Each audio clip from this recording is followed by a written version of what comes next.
भारत ने एक और बड़ी कूटनीतिक और आर्थिक चाल चलते हुए चीन पर अपनी निर्भरता को करारा जवाब दे दिया है और अब भारत ने फर्टिलाइजर के क्षेत्र में चीन के विकल्प तलाश लिए हैं और नए भरोसेमंद देशों से डील करने की तैयारी शुरू कर दी है। खास बात यह है कि ड्रैगन को यह झटका उस वक्त लगा है जब वह सप्लाई चेन पर अपनी पकड़ मजबूत करने की सोच रहा था, लेकिन भारत ने पूरा गेम ही पलट दिया। इतना ही नहीं, भारत की इस रणनीतिक सफलता ने सिर्फ देश को नहीं बल्कि पूरी दुनिया को राहत की सांस लेने का मौका दिया है। दरअसल जब भारत में खेती का सीजन जोरों पर है और स्पेशल फर्टिलाइजर की जरूरत सबसे ज्यादा है, चीन ने चुपचाप एक ऐसा खेल खेला है जिसने सभी को चौंका दिया। बिना किसी आधिकारिक ऐलान के चीन ने भारत को होने वाली स्पेशल फर्टिलाइजर की शिपमेंट अचानक रोक दी है, और वो भी ऐसे समय पर जब हर दिन की देरी किसानों के लिए भारी पड़ सकती है। लेकिन इस साइलेंट ब्लो के जवाब में भारत अब पूरी रणनीति बदलने को तैयार है। जहां सरकार यूरोपीय संघ और वेस्ट एशिया के भरोसेमंद देशों के साथ इंपोर्ट डील्स पर विचार कर रही है ताकि चीन की इस चाल का तोड़ निकाला जा सके और देश के अन्नदाता को समय पर जरूरी खाद मिल सके। और यहां पर भारतीय कंपनियां स्पेशल फर्टिलाइजर के लिए कच्चे माल का आयात करने के लिए यूरोप, रूस और पश्चिम एशिया का रुख कर रही हैं। हालांकि इससे उर्वरक के उत्पादन कॉस्ट में इजाफा होगा। वही इकोनॉमिक्स टाइम्स की रिपोर्ट के अनुसार अधिक उपलब्धता, कम समय में पहुंच और किफायती कीमतों के कारण चीन इन आयातों के लिए पसंदीदा सोर्स रहा है। हालांकि कुछ कंपनियों का मानना है कि चीन के मुकाबले अन्य देशों से स्पेशल फर्टिलाइजर मंगाना 10 से 20% तक महंगा पड़ सकता है। लेकिन भारत अब कीमत से ज्यादा भरोसे और सप्लाई सिक्योरिटी को प्राथमिकता दे रहा है। फिलहाल चीन के पोर्ट पर करीब 1.5 से 1.6 लाख टन फर्टिलाइजर अटका पड़ा है, लेकिन भारत ने इसका भी विकल्प खोज लिया है। अनुमान है कि वैकल्पिक स्रोतों से लगभग 80,000 से 1 लाख टन कच्चा माल जल्द ही भारत पहुंचेगा, जिसका सीधा असर चीन के एक्सपोर्ट पर पड़ेगा, जिससे ड्रैगन को न सिर्फ आर्थिक झटका लगेगा बल्कि उसकी ग्लोबल सप्लाई चेन पर पकड़ भी कमजोर होगी। लेकिन देखा जाए तो चीन ने उर्वरक एक्सपोर्ट पर कोई आधिकारिक रोक तो नहीं लगाई, लेकिन उसकी चालें चुपचाप चल रही हैं। उसने भारत भेजी जाने वाली उर्वरक खेपों की जांच ही रोक दी है, जो एक्सपोर्ट की मंजूरी के लिए जरूरी प्रक्रिया होती है, और इसका नतीजा ये हुआ कि शिपमेंट फंस गई है और भारत के किसान संकट की कगार पर खड़े हैं। गौर करने वाली बात यह है कि चीन स्पेशल फर्टिलाइजर का दुनिया में सबसे बड़ा निर्यातक है, जिसकी ग्लोबल मार्केट में हिस्सेदारी करीब 32% है, जबकि भारत अपनी जरूरत का लगभग 80% फर्टिलाइजर चीन से ही मंगाता है। हैरानी की बात यह है कि चीन भारत को रोककर बाकी देशों को सप्लाई जारी रखे हुए है। पर सवाल यह है, आखिर ये उर्वरक इतना खास क्यों है? दरअसल स्पेशल फर्टिलाइजर के उपयोग से फसलों के पैदावार में बढ़ोतरी देखी गई है, जहां फल, सब्जी से लेकर अन्य फसलों के लिए स्पेशल फर्टिलाइजर यूज किया जाता रहा है, और ऐसे में स्पेशल फर्टिलाइजर का यूज ज्यादा अहम हो जाता है। लेकिन अब चीन द्वारा शिपमेंट रोकने के बाद भारत दूसरे देशों की तरफ देख रहा है, जिससे फर्टिलाइजर की कीमत में इजाफा देखने को मिल सकता है। इसके अलावा चीन की दबाव नीति यहीं नहीं रुकी, बल्कि उसने अब रेयर अर्थ मिनरल्स के शिपमेंट को भी रोक दिया है, जिससे भारत की इलेक्ट्रॉनिक्स और ऑटोमोबाइल इंडस्ट्री के सामने नई चुनौती खड़ी हो गई है।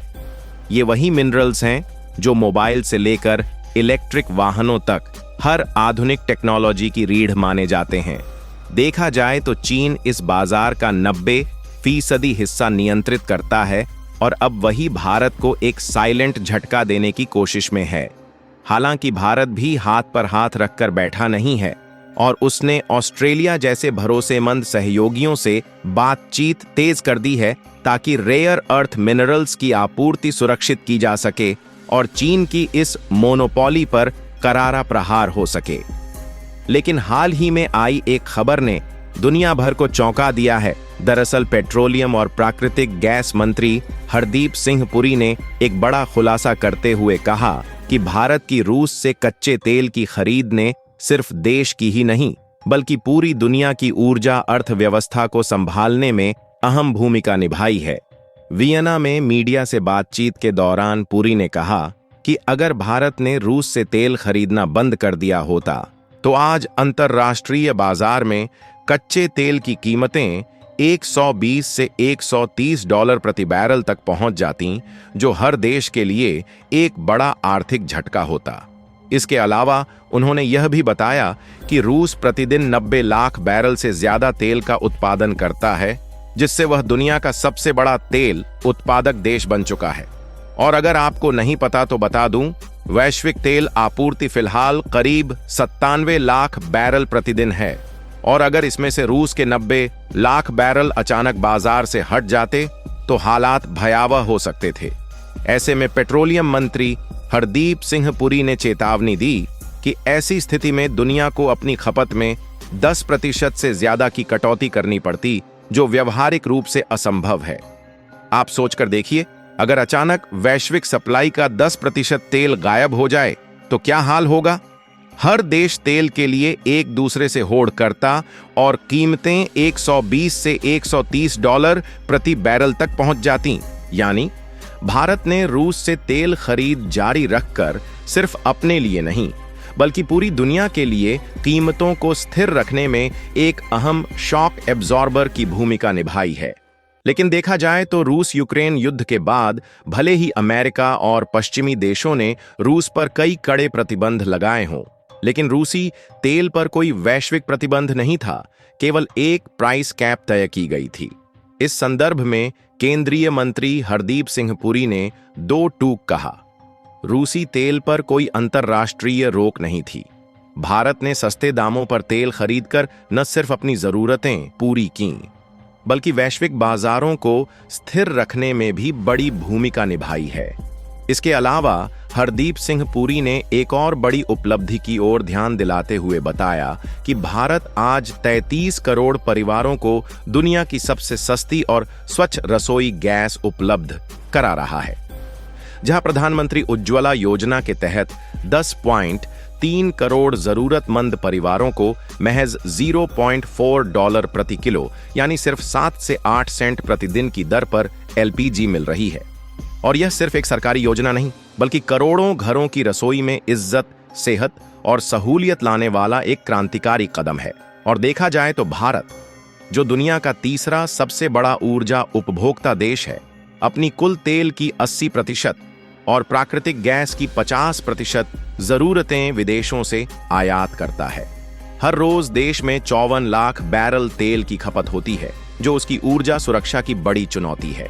इसी चुनौती से निपटने के लिए भारत ने कदम बढ़ाए हैं और अंडमान क्षेत्र में तेल और गैस की खोज को तेज कर दिया है। यह कोशिश देश को ऊर्जा के क्षेत्र में आत्मनिर्भर बनाने और भविष्य की जरूरतों को सुरक्षित करने की दिशा में एक अहम मिसाल साबित होगी। इस खोज को लेकर आपकी राय क्या है?